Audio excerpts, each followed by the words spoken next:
네, 진짜 전략 함께 하도록 하겠습니다. 주식창 김우식 고수 나와주셨습니다. 어서 오세요. 안녕하세요. 네, 10월 시작부터 힘들어요. 네. 이 지수가 무너진 상황에서 이 겨박제 실마리가 좀 풀리는 기미가 보여야지 모든 액션을 취할 텐데 그렇죠. 뭐 악재밖에 없고 다 안 좋다고 하니까 뭐 손절하자니 이미 늦은 것 같고 아무것도 안 하고 보고 있자니 솔직히 말하면 정말 짜증이 나요, 시장. 뭐 방송에서 이런 말 하기가 좀 과하긴 하지만 그만큼 마음이 답답한데 이 악재, 변수들을 한꺼풀씩 벗겨내면서 좀 해답의 실마리를 찾아볼까요? 그래야 되겠죠. 투자에 늦은 건 없습니다. 지금이 가장 빠를 때입니다. 네. 지금이라도 그럼 손절하라는 말씀이세요? 꼭 손절 얘기는 아니고요. 네. 기회는 양쪽이 다 있으니까. 그렇죠. 수익 안 나시는 분들은 특히 현금을 많이 만드셔야 된다는 얘기는 계속 드렸어요. 예, 뭐 6월부터 제가 포트폴리오에 현금을 박아 넣었으니까 저는 명시적으로 넣었습니다. 추석 이후에 아마 전후에서 시장의 방향이 나올 거란 말씀을 드렸고, 지난주에도 이거 알 방향 같다는 말씀을 좀 드리면서 현금 비중을 더 늘리라는 말씀을 드렸는데, 결국은 뭐 3천이 하회했습니다. 뭐 무너졌다는 표현은, 3천이 뭐가 중요합니까? 무너지든 말든, 그죠? 하회했다. 이런 표현이 편할 것 같습니다. 시장은 3천을 하회했고, 뭐 오늘 금방 또 3천 위로 올라갈 수도 있습니다. 단기적으로는 그런 국면인데, 다만 조금 길게 봤을 때 상당히 좀 부담스러운 게 보입니다. 제가 코스피 일봉 차트를 좀 자주 보여드리는데, 크게 봐야 돼요. 단기적인 물결보다도. 여기 2020년 작년과 올해의 우리 코스피 지수의 흐름인데, 작년 한 6월 정도부터 해서 추세선이 올라옵니다. 주가 급락은 이제 3월에 나온 이후에 빠르게 V자로 올라왔지만은, 우리가 보통 주식을 무릎에 산다 그러면은 추세선, 저는 한 60일 이동 평균선을 보는데 요거에 변곡이 나온 게 6월 초거든요. 그래서 그때부터 상승 추세로 올라갔고, 그때 사수도 많이 먹었습니다. 당연히. 많이 올라갔다가 언제 하락으로 변곡이 나오냐면 딱 올해 8월이에요, 지금. 8월 보시면은 딱 꺾이는 지점이 나오는데, 여기서부터 뭔가 어그러지기 시작했고, 지금 최근에 며칠 사이 한 일주일, 2주일 사이에 지수가 무너지는 모습이 나오면서 이 추세를 지금 굳히는 흐름이 나오거든요. 그래서 작년부터 초부터 이어졌던 상승 추세가 이제 하락 추세로 접어들었다라는 게 일단은 맞는 것 같아요. 그렇게 보면 큰 시장의 흐름에서 놓고 본다 그러면 지금 구간은 분명히 시장이 무거운 구간이고, 그리고 초보분들 같은 경우는 지금은 투자를 굉장히 자제를 하셔야 되는 구간입니다. 뭐 선수들의 영역이 되겠고, 뭐 손절매나 이런 거 안 되시는 분들은 투자를 굉장히 자제해야 될 상황이다. 그렇게 말씀을 드리겠고, 보통 이제 이렇게 시장이 하락하면 어디서 없던 악재까지 다 끌어옵니다. 온 동네방네 악재밖에 없는 것 같은데, 몇 개만 정리를 좀 해보죠. 주요 악재가 있는데, 자, 이런 것들입니다. 간단하게 정리했는데 뭐가 이렇게 많습니까? 중국의 헝다 디폴트가 하나 있겠고, 또 미국의 연준 긴축 하나가 있겠고요. 그 다음에 미국 연방 부채 한도 문제, 또 플랫폼 기업 규제 얘기까지 또 계속 나오고, 자, 이런 것들인데, 간단하게 하나씩 보면, 일단 중국 헝다 디폴트는 뭐 아시다시피 중국 규제 때문입니다. 중국 정책 당국의 의도예요, 이건 상당히. 어쨌든 이게 해결되기 위해서는 악재에 노출이 필요하다. 망해버리든지, 살아나는 신호가 보이든지 해야 되는데, 지금 이 거래일째 거래가 안 되죠. 뭘 하고 있는지 모르겠습니다. 그 자체가 불확실성이죠. 뭐 디폴트든 뭐든 나와라. 그럼 일단 악재는 끝난다고 보시는 게 맞는 것 같고, 다만 경기에 부담은 좀 줄 겁니다. 요건 조금 안고 가야 되고, 미국 연준 긴축 문제인데 뭐 이유는 많습니다. 최근 유가 상승하는 것도 인플레에 부담을 주고 있고, 또 공급망 병목 현상이 얘기 많이 나오는데, 수요는 기대감이 높아지고 있습니다. 코로나가 풀리면서. 근데 지금 공급 쪽이 다 막혀 있다 보니까 이게 인플레를 자극하고 있는 거죠. 자, 이렇게 해결되려고 그러면은, 코로나 쪽이 진정한 국면으로 가야 돼요. 안정 국면으로 가야 되고, 또 중국 전력난 뭐 인도까지 얘기 나오는데, 이것도 어느 정도 해결을 좀 봐야 됩니다. 좀 심각해요. 그리고 이제 미국 연방 부채 한도 문제가 나오는데, 이건 정치적인 문제입니다. 설마 그들이 미국을 디폴트 시키겠습니까? 우리 알잖아요. 매번 패턴. 갈 때까지 벼랑 끝 전술. 끝까지 갔다가 마지막에 딱 해결하는 모습 보이잖아요. 이런 거 되게 짜증납니다. 예, 그래서 부채 한도 같은 경우는 어차피 해결될 문제가 아닌가 저는 그렇게 봅니다. 이 리스크 때문에 빠진다 그러면 매수를 해도 되는데 다른 게 문제니까. 플랫폼 기업 규제 같은 경우도 페이스북 이번에 난리였죠. 어제는 조금 반등이 나왔지만은 그 전날 최근에 계속 급락입니다.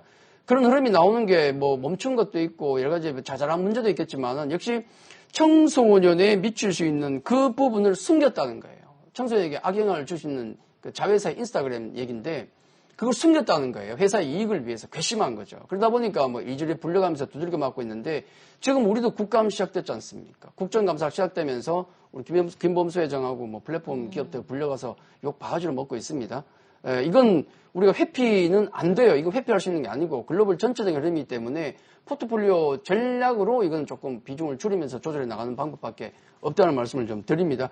이 중에서 가장 중요한 게 역시 그 미국의 연준 긴축입니다. 딴 거는 제가 보기에 뭐 그저 그럴 거 됐고 중요한 건 미국의 긴축 요게 가장 큰 문제가 아닌가 생각하는데 요 그림을 하나 좀 보여드리겠습니다. 일단 10년 만기 국채금리 효를 보시면은 간밤에 미증시는 반등이 나왔습니다만은 부담이 됩니다. 지금도.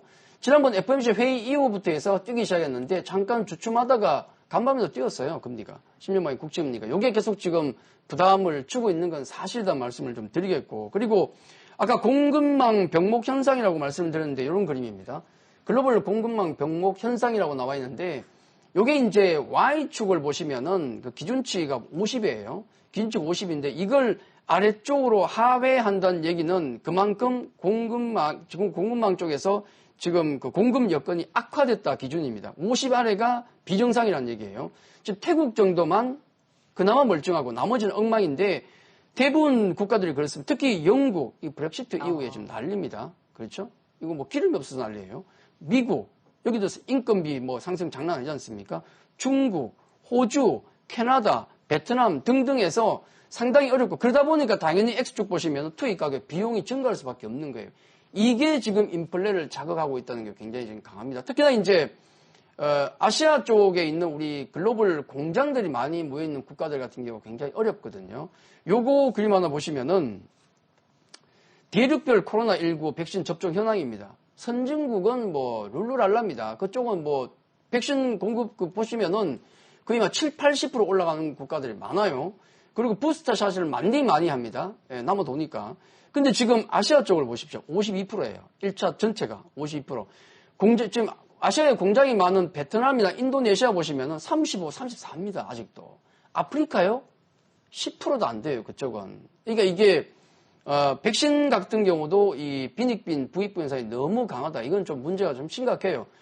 글로벌 전세가 지구촌으로 묶여있는데 그네들만 풀린다고 해서 다 해결이 됩니까? 안 되잖아요. 공장이 다 묶여있는데. 그러다 보니까 이런 문제가 공급망 문제가 해결이 안 되고 있다. 지금 그렇게 봐야 되겠고 지금 전망으로 봤을 때는 이런 아시안 국가들의 어떤 이 백신 접종이 해결되기 위해서는 한두 달 정도는 더 필요하다. 연말 정도는 돼야 풀리지 않을까. 그 기간을 잘 기억하셔야 될 것 같습니다. 아까 우리 코스피 차트를 봤을 때도 한두 달 정도는 좀 고생할 것 같거든요. 네. 급락이 아니라 찌질하겠다는 얘기입니다.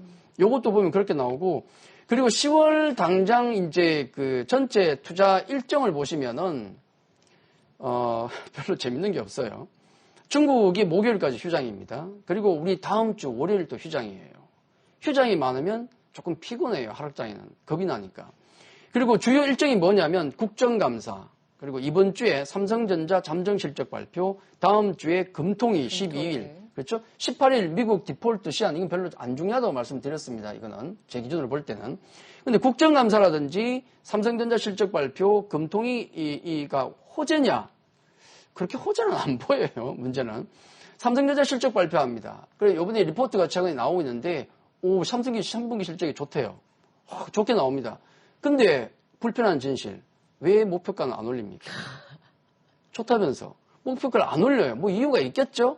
불편한 거예요, 분명히. 3분기가 잘 나오든 말든 그 다음이 문제라는 얘기가 되겠고, 금통위 이번에 금리 인상 바로 할 가능성은 좀 낮다고 얘기합니다만 다음 달 지금 예고가 돼 있거든요. 그러면 금통위에서 매파적인 얘기가 나올 수밖에 없지. 이것도 좀 불편하더라. 등등을 놓고 보면 시장 전체적으로 좀 불편한 사실 좀 이어지고, 그리고 또 원달러 환율 보시면은 삼성전자가 피크 때릴 때가 올해 1월입니다. 그때가 환율이 가장 아래쪽에 강세였다는 얘기죠. 그때부터 계속 올랐어요. 지금 52주 최고가를 기록하고 있거든요. 1년 동안 놓고 보면 지금 최고가예요. 그러니까 외국인 수급도 기대를 할 게 없구나. 굉장히 우울한 얘기 많은데 이런 것들을 놓고 보면 전체적으로 기간적으로 봤을 때 우리가 만약에 뭐 초보분들 투자 자제해야 된다는 말씀을 드렸는데 만약에 제가 기다린다면 얼마나 기다려야 될까요? 라고 얘기한다 그러면 종합적으로 보시면은 한두 달 정도는 조금 피곤하겠다. 그러니까 연말이잖아요. 그렇죠.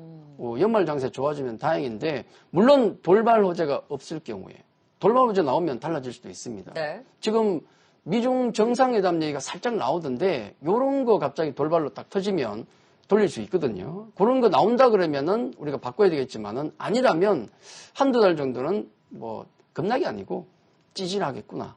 그렇게 보는 게 좋을 것 같습니다. 그러니까 횡보하면서 좀 흘러내리는 답답한 장에 돌발 호재가 나오지 않는 이상은 더 이어질 수 있다라는 그렇죠. 건데 지금 변수들도 다 짚어주셨지만 다른 변수들은 좀 제한적이라고 하더라도 결국에는 인플레이션, 공급에 대한 병목 현상은 연말까지 조금 더 이어질 가능성이 있으니까 이제 그때까지의 그렇죠. 답답한 장을 전망을 해주셨어요. 그러면 결국 가는 종목만 네. 갈 수 있고 지금 리오프닝주를 얘기를 너무 많이 했는데 지겹죠. 그럼에도 불구하고 대세는 대세인가 봐요. 예. 지겨운 게 중요합니까? 돈 먹는 게 중요하지. 그렇잖아요. 아무리 지겨워도 그 종목에 간다면 베팅을 하셔야죠. 그게 맞는 거예요. 그래서 지금 제가 이제 포트폴리오 보여드리는 종목군 중에서 최근에 지난주에도 그렇고 제가 위드 코로나 관련주 특히 엔터주 쪽에서 많이 강조를 제가 좀 드리고 있습니다. 바짝 강조를 드리고 있는데 전체 포트에서 제가 현금 비중은 늘 말씀드리죠. 10에서 한 30%. 선수 기준으로 볼 때는 그러니까 내가 자유자재로 매매할 수 있다는 선수 기준 10% 아니면 30%. 수익이 안 나면 제가 30보다도 현금을 더 만들라고 말씀드렸습니다. 어차피 수익 안 나는 거 왜 주식을 들고 있냐는 말씀을 드렸죠. 오히려 주식을 들고 있으면 손해만 보고 있고 현금이나 있으면 오히려 기회로 삼을 수 있잖아요. 참 그런 부분이고 관심 종목 보시면 상당히 좀 단출한 느낌이 드실 수도 있습니다. 안 되는 건 제가 과감하게 뺀다고 말씀드렸어요. 굉장히 공격적인 포트폴리오가 필요하다는 말씀을 드렸고 여기 지금 SM이라든지 그다음에 이제 키스트에 대해 두 종목 제가 좀 자세히 좀 말씀을 좀 드릴까 생각 중인데 SM하고 대주전자재료 같은 경우는 어제 폭등이 나온 종목입니다. 그리고 키스트 같은 경우도 최근에 굉장히 흐름이 좋아요. 한 주간에 한 20% 급등이 나온 종목이거든요. 지금 그 오징어 게임 얘기는 워낙 많이 나오니까 흥행 1위. 그 다음에 BTS하고 콜드플레이가 협업곡 마이 유니버스가 또 네. 1위죠. 뭐냐면 한류 콘텐츠가 대세로 가고 있다는 거예요. 지겨워도 들어야 돼요. 어쩔 수가 없는 겁니다. 왜냐하면 시장이 안 되니까 가는 곳이 없으니까 수급이 몰릴 수밖에 없다는 것이고 제가 계속 말씀드렸던 성장 모멘텀, 실적 전망이 좋은 섹터는 계속 갈 것이다. 걱정하지 말라는 말씀드렸는데 그런 부분이 됩니다. 그래서 제가 SM이 많이 올랐잖아요. 사상 최고 기록했는데 차트를 하나 보여드릴게요. SM 일봉이 아니고 월봉입니다. 월봉 보시면은 10년 만에 2012년의 고점을 이제 돌파했습니다. 10년 만에 돌파했거든요. 실적이 지금 사상 최고치예요. 아니 실적이 사상 최고치가 나오는데 왜 주가는 그것보다 아래에 있어야 되느냐는 얘기입니다. 간단한 얘기죠. 올해 실적이 사상 최고치 기록할 겁니다. 내년 같은 경우가 중요한데 올해 아무리 실적 좋아도 3분기 아무리 좋아도 내년 실적이 망이면 주가는 망입니다. 네. 근데 내년 같은 경우는 증권사 리포트를 통해서 본다면 영업이익이 한 1,000억 이상, 세게 보는 쪽은 1,200, 300억 봐요. 말이 안 되거든. 왜냐하면 얘가 평소에 실적이 연간 실적이 한 400억, 500억인데 내년 실적을 1,000억 이상 보거든요. 실적이 사상 최고치인데 왜 못 가냐는 거예요. 지금 모멘텀을 놓고 보면 많은 게 있는데 계속 나오는 뭐 콘서트 모멘텀도 있겠지만은 신인 모멘텀도 있어요. 어제 앨범을 새로 내놓은 그 에스파 모멘텀도 꽤 센데 이 친구들이 데뷔한 지 1년이 됐나 싶습니다. 근데 벌써 이 실물 앨범이 선판매가 40만 장이에요. 이거 말이 안 되거든요, 사실. 예, 그리고 KB금융 광고를 찍었어요, 이 친구들이. A급 아닙니까? 멤버가 4명이거든요. 한국 멤버가 이제 카리나 윈터가 있고, 그 다음에 일본 지젤, 중국 닝닝이 있는데, 각각 그 아바타를 가지고 있습니다. 이름 다 외우셨어요. 다 알아요. 우리. 넥스트 레벨. 예. 요번에 나온 게 세비지. 네. 예. 지금 앨범이 미니 앨범, 곡 2개, 3개, 요번에 3번째가 빅히트를 치고 있는데, 왜 KB금융이 이 에스파를 메인 모델로 가져갔겠습니까? 이게 맞아요. 메타버스 걸그룹이거든요. 메타버스. KB금융이 지금 그걸 좀 추구하는 것 같아요. 온라인 메타버스 쪽을 좀 추구하는 것 같은데 그것 때문에 대형 계약을 체결한 걸로 알고 있습니다. 광고 수익이 엄청나는 얘기예요. 거기다가 지금 11월 상장하는 자회사 DOU 굉장히 중요하고요. 플랫폼 회사고 또 M&A 모멘텀이 있는데 요거 어제 공시가 하나 있었는데 중요한 겁니다. SM엔터 일본 법인이 SM F&B 일본을 흡수합병 공시가 나왔거든요. 뭐 별거 아닌 것 같지만은 정지 작업을 하고 있잖아요. 그러니까 어저께 이수만 회장 관련 저 노이즈가 나왔죠. 네. 그게 왜 중요하겠냐고요. 그게 왜 중요합니까? 이제 주인이 바뀔 기회가 왔는데 왜 중요합니까? 실적이 증가하는 게 가장 중요한 말씀을 좀 드리겠고, 그리고 키스트 말씀을 좀 드린다고 했는데, 키스트 최근에 한 이틀 정도, 2, 3일 정도 동안에 한 20% 급등이 나왔습니다. 근데 월봉 하나 보십시오. 키스트의 월봉을 보시면은 아무 변화가 없어요. 그냥 거의 10년째 옆으로 기고 있습니다. 이게 뭐야? 근데 일봉을 보시면은 좀 변화가 나오는데, 일봉도 마찬가지로 갇혀 있습니다만은 중요한 게 뭐냐면, 1월 달에 키스트가 주가가 한번 급등하는 게 나옵니다. 왜 급등했냐면, 그때 드라마 라인업을 공개했거든요. 원래 이런 걸 제작합니다라고 나왔는데, 그게 연말부터 이제 편성이 됩니다. 이제 이영애 주연의 구경이가 10월에 아마 JTBC에 나올 거고, 그리고 블록버스터급 텐트폴 드라마가 2개가 지금 제작이 들어갈 겁니다. 내년에 공개돼요. 그러면 실적은 자동으로 턴어라운드 되는 거 아닙니까? 근데 더 중요한 게 뭐냐면, 우리가 이제 오징어 게임이라든지 등등을 통해서 이만큼 한류 콘텐츠가 빅히트를 치고 있는 이유는 우리나라의 독창적인 IP와 넷플릭스의 자본력이 결합한 거예요. 근데 아쉬운 게 뭐냐면 만들기는 고생은 우리가 하고 돈은 누가 가져가라는 얘기가 있지 않습니까? 사실 뭐 제작비 그러니까 200억이라 그러면은 그중에 한 15에서 15%만 우리가 떼가고 나머지 모든 IP의 지적 재산을 다 가져가요, 그쪽이. 이거 안 되거든. 근데 작년에 A스토리의 지리산이 자기 IP를 가져갔어요. 주가가 그래서 작년에 많이 급등했는데 아마 좀 위상이 높아진 컨텐츠 기업들의 계약 조건이 제가 보기엔 분명히 좋아질 것이다. 그걸 생각하면 차기작이 있는 드라마 제작사들, 뭐 키스뿐만 아니라 블록버스터급 차기작이 있는 드라마 제작사들의 실적이 아마 퀀텀 점프할 가능성이 굉장히 높습니다. 그래서 요게 아마 중요한 포인트라는 말씀을 드리면서 당분간은 한류 콘텐츠 쪽 뭐 급등이 나왔기 때문에 조정도 있을 수 있지만은 조정이 나온다면 역시 좋은 기회가 될 것이다 말씀을 또 드리도록 하겠습니다. 지겨워도 결국엔 리오프닝주들이 대세이기 때문에 지금이라도 그렇죠. 늦지 않았다. 네, 지금 이런 리오프닝주 중심으로 담는 전략에 대해서 특히나 컨텐츠 엔터주에 대한 관심까지 다시 한번 리뷰를 해주셨습니다. 진짜 전략으로 시장에 대한 도움 말씀 들어봤습니다. 지금까지 주식창 김우식 고수였습니다. 말씀 고맙습니다.